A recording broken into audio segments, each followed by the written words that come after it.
Hey Fragrance family, I'm David and I'm a fragrance bro. Welcome to another episode of 5 Fragrances You Should Buy. I love this series. As you know, this series is about 5 fragrances that I love that I might not be able to review just yet, but I believe these are really worth your time and attention, so definitely go check these out, and I do think they're worth your cash. Now first on the list is Fahrenheit Cologne by Dior. I'm a big Dior fan. I really love Fahrenheit. I have a review of that down below if you want to go watch that.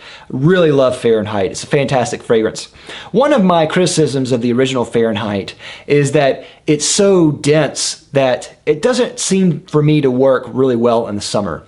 And so they made Fahrenheit Aqua, which was a really good flanker of Fahrenheit. It had grapefruit on the top. And then they made Fahrenheit Cologne, which maybe is a little bit redundant, I'm not really sure, but Fahrenheit Cologne is a lighter, fresher version of the original Fahrenheit. It still retains kind of the hallmarks of the original Fahrenheit, but it's lighter, and it also has citrus on the top, mostly lemon. And because of that, it really works well in the summer. It's very refreshing, and it's something that I would want to wear in the summer and not gas everyone out with like 2 sprays of Fahrenheit. I don't really know if it's necessary to own both Fahrenheit Cologne and Aqua, but definitely go check both of them out. At any rate, Fahrenheit Cologne, definitely worth your time. And as an aside, I've heard that the recent version of Fahrenheit has been reformulated, but in a really good way. And apparently it's supposed to be fantastic, really strong and vintage smelling, so that's pretty cool. All right, next is L'Homme by Prada. Now, Prada is a designer fragrance house that has a very distinct point of view, and most of their fragrances are clean, they are soapy, they are fresh, and this one is no different. This is a very fresh, almost soapy scent, but it has iris in there. And some people have compared this to Dior Homme, but wrongly so. The only connection that it has to Dior Homme is really the iris, and that is it. But I think this really separates itself from Dior Homme in that it is clean. And though the iris is there, there's really a lot of complexity in this scent, and I really like it a lot. And I think this is just a very pleasant scent, can be worn all year round, and is just very, very likable. A great dumb reach fragrance. All right, next is Code Profumo by Giorgio Armani. Now this is one of the newest releases of Armani Code, one of the flankers. Code, pretty much a classic in the fragrance game, but I don't think it's aged well. I have a review of that down below if you want to go watch that. But this is a really good flanker, and what I really like about this is that it keeps kind of the same genre, which is a soft, masculine, spicy, and then it makes it very pleasant and modern. What I mostly get out of this is nutmeg, tonka, and amber, though they do have some more notes in there that kind of beefs it up a little bit. I think this is kind of in the vein of Dolce & Gabbana The One, and it does bear a slight similarity to Italian Leather by Memo Paris. But really what's interesting about that is that this is about 1/3 of the price of Italian Leather. So if you like Italian Leather but you're looking for a slightly cheaper option, this is in the ballpark. It's not an exact clone, but there is something in there that does really remind me of that. This is definitely a good fragrance, and I think really better than the original Code, especially now. So definitely go try this out. Next is the Mauve by the Sum.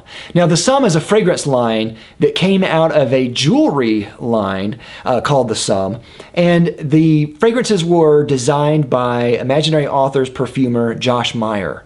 And all of them have kind of this theme where they are, first of all, the colors. So there's the red, the white, the black, and now the mauve.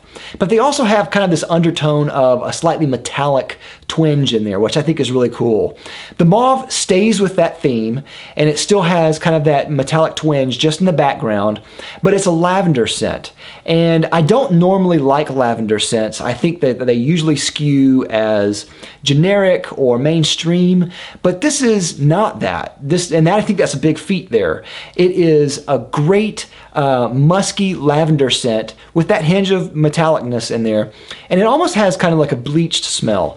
So I think this is a really good scent to try. It is great in their line, a great addition, really works well, and definitely something you need to try. If you want to know more about the Sum, I actually have a video review of that down below. You can go check it out.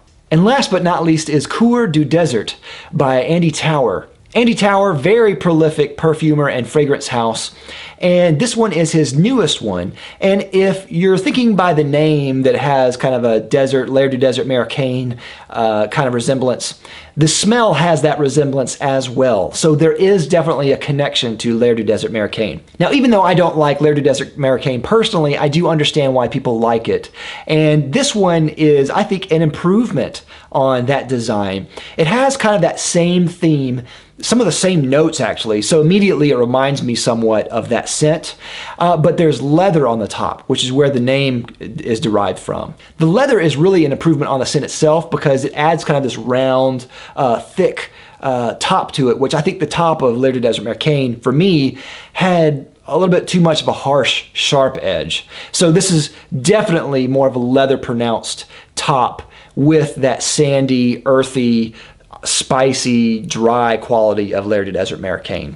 I don't know if this is a redundant release for someone who owns the original L'air du désert américain, but if you like it at all, definitely check this out. I think you're going to love this, and it is really, really good. So that's all I have for this episode. Thank you for watching again. I'll have links down below to all the best places where you can go find these and buy these. Don't forget to like and subscribe down below. I'll love you for it. I'll see you next time. I'm Dave with the Fragrance Pros. Bye.